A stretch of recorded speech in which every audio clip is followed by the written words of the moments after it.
मोहम्मद अली शाह जी, आप इसे किस तरह से देख रहे हैं कि अब इस बैन के बाद ईरान यहाँ पर अफसोस जाहिर कर रहा है, लेकिन ये जो बैन क्या वाकई इसी वजह से लगाया गया है क्योंकि ईरान लगातार हमास का साथ दे रहा है, हिजबुल्लाह को भी सपोर्ट उसको हासिल है और इसी वजह से ये पाबंदियां यहाँ पर लगाई गई हैं? देखिए, अगर आप पाबंदी लगाते हैं किसी को, ये बहुत जरूरी होता है बताना एग्जैक्ट वजह क्या है। आप हमने इसलिए वजह ये थी, हम ये नहीं कह सकते हमें मेरी मर्जी है, हमें बैन लगाना है, लगा दिया। क्यों?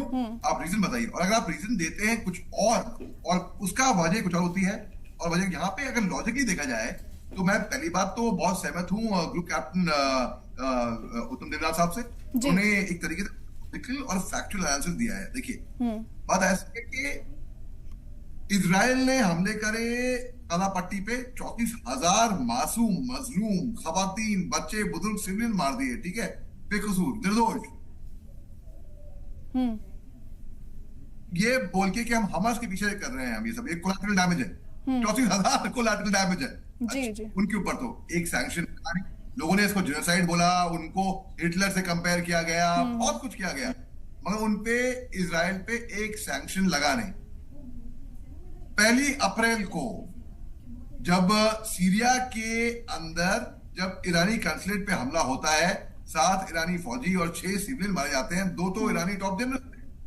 ईरान पहले ही बोल दिया कि हम हमला करेंगे, हम जवाबी कार्रवाई करेंगे और दुनिया की कोई ताकत हमको नहीं रोक पाएगी। अब उनके अयतुल्लाह खमेनी ने साफ कह दिया कि भाई हमको कोई रोक नहीं पाएगा, और उन्होंने उनका कहना है, उन्होंने 2 दिन पहले अमेरिका को एक नोटिस भी दिया था, तब जाके उन्होंने 300 ड्रोन और रॉकेट मिसाइल से हमले करे। अब लॉजिकली देखिए आप, जो ड्रोन मिसाइल होंगे, मैं मानता हूं 5 मिनट पहुंच जाएंगे, लेकिन जो ड्रोन जो होंगे वो तो 8 से 10 घंटे तकरीबन ईरान से इजराइल जाने में, उड़ने में लगेंगे। मिसाइल मैं मान सकता हूं, मिसाइल रॉकेट 5 मिनट में पहुंच सकते हैं, यानी कि ये मियर ऑप्टिक्स था, सिंबॉलिक दिखावा। इजराइल में कैजुअल्टी नहीं हुई, इजराइल में 99.9% इंटरसेप्शन हुआ इनका। आयरन डोम सिस्टम है उनके पास, बहुत सी हाई-फाई टेक्नोलॉजी है, यानी कि डैमेज नहीं हुआ। यहाँ पे 34,000 including a suspected, highly suspected attack in Syria, जहां पे ईरान की कंसुलेट पे। अब उनके ईरान के फॉरेन मिनिस्टर हुसैन आमिर अब्दुल्ला ने ट्विटर, जो एक्स फॉर्मली ट्विटर पे लगाया कि हम केवल ये सेल्फ डिफेंस पे ही कर रहे थे, क्योंकि उनका ऐसा मानना है कि पहले इजराइल ने हमला किया सीरिया पे, अगर वो चुप बैठते तो दोबारा हमला होता इनके ऊपर, तीसरा हमला होता। अब तो चुप बैठते, तो उन्होंने एक तरीके से, जी हाँ मैं मानता हूं, अपने सेल्फ डिफेंस में एक सिंबॉलिक हमला किया जहां पे कैजुअल्टी नहीं हुई कुछ। तो उन्होंने बोला अगर आप हम पे सैंक्शन लगा रहे हैं इस हमले के लिए, ठीक है, कोई बात नहीं, आप रिग्रेटेबल है, इजराइल पे क्यों नहीं लगा रहे आप? इजराइल ने भी तो हमला किया था, हमने इजराइल ने भी हम पे हमला किया जिसपे हमारी तो कैजुअल्टी भी हुई थी, वो भी बाहर के देश में, बाकी कंसुलेट में है।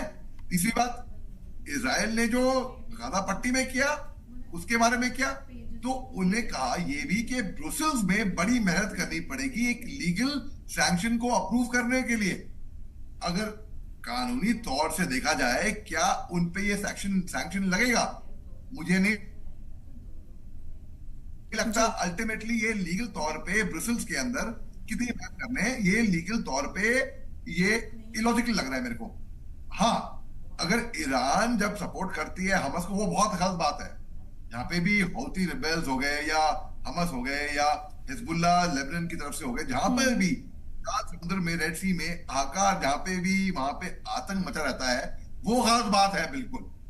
अब रिगार्डिंग दिस अटैक, अगर इन पे पाबंदियां लगाई, वो नहीं लग पाएंगी, लीगली तौर पे दम नहीं होगा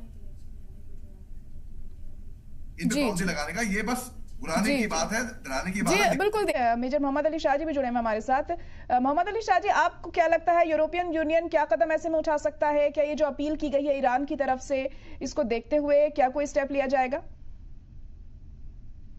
जी, ऑनेस्टली स्पीकिंग मुझे लगता नहीं कि यूरोपियन यूनियन इसके ऊपर कुछ खास स्टेप ले पाएगी, क्योंकि अगर वो स्टेप लेती है, इसके ईरान के फॉरेन मिनिस्टर ने भी, हुसैन अमीर अब्दुल्लाहियन ने भी कहा है कि उनको बहुत मेहनत करनी पड़ेगी ब्रुसेल में एक ओपिनियन क्रिएट करने के लिए, एक लीगल तौर पे एक कंसेंसस लेने के लिए, जो मुझे लगता नहीं कि हो पाएगा, क्योंकि कोई लॉजिक नहीं रहा इसके ऊपर एक्शन करने का। और अगर किसी कारण से एक्शन लगता भी है तो कोई फर्क इतना पड़ने नहीं वाला है। तो और फिर ये और प्रेशर में भी होंगे कि इनके ऊपर इजराइल पर क्यों नहीं, इजराइल जो इतने उन्हें जेनोसाइड बोला है, हिटलर से कंपेयर किया है, इतनी रमजान के मुकद्दस महीने में उन्होंने ऐसे हमले करे हैं, ईद के दिन भी नहीं छोड़ा बख्शा, तो इजराइल इन्होंने बोला। तो ये भी एक मुद्दा सामने आ सकता है। तो मुझे को लगता नहीं कि ऐसा कुछ लीगल तौर पे ये कुछ खास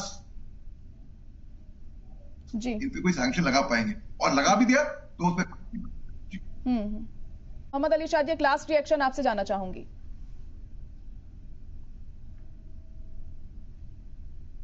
जी, मैं पूरी तरीके से सहमत हूँ ग्रुप कैप्टन उत्तम आपकी एनालिसिस से। उन्होंने बहुत ही अच्छा ये वॉशिंग मशीन का जो एग्जांपल दिया इन्होंने, ताकि हर कोई बात समझ लेगा और ये बात बहुत क्लियर होगी।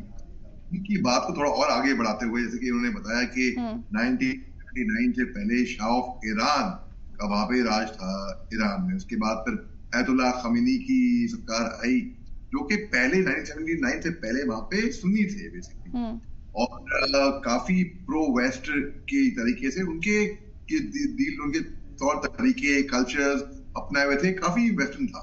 उसके बाद जब अयतुल्लाह खमीनी, जो कि शिया मेजॉरिटी की सरकार आई वहां पे, तो थोड़ा कट्टरवाद ईरान में फैल गया, और तब से ईरान के रिश्ते सऊदी अरेबिया ये अपना अमेरिका से बहुत खराब होने लग गए। और अब आप भी देखिए इनके रिश्ते क्या है। अभी हाल ही में चीन ने पैरवी करी है, उनकी बढ़ाई है, उनकी दोस्ती करी है अरेबिया और ईरान। तो अगर ईरान के अंदर, और क्योंकि जितने भी लोग थे पहले वहां के, वो माइग्रेट कर गए वेस्ट में, क्योंकि उनके लिए वो एंटी नेशनल माने गए वहां के लिए, वहां के हिसाब से ये टर्म एंटी नेशनल उस तरीके से। तो अब अगर सैंक्शन जो भी है ये लीगल तौर पे, जैसे कि बताया कि ब्रुसेल्स में, कि ये बहुत, देखिए मैं आपको एग्जांपल देता हूँ। अभी 2-1 महीने पहले जी बिल्कुल, देखिए जाहिर तौर पर किस तरीके से जो रिश्ते हैं कभी बेहतर होते हैं, कभी नहीं होते हैं। अब ये ममालिक कहीं ना कहीं अपना फायदा भी देखते हैं, कोई भी बड़ा स्टेप लेते वक्त। अब आने वाले दिनों में क्या होगा, इस पर नजर टिकी होंगी। फिलहाल आप सभी का बहुत शुक्रिया हमारे साथ जुड़ने के लिए।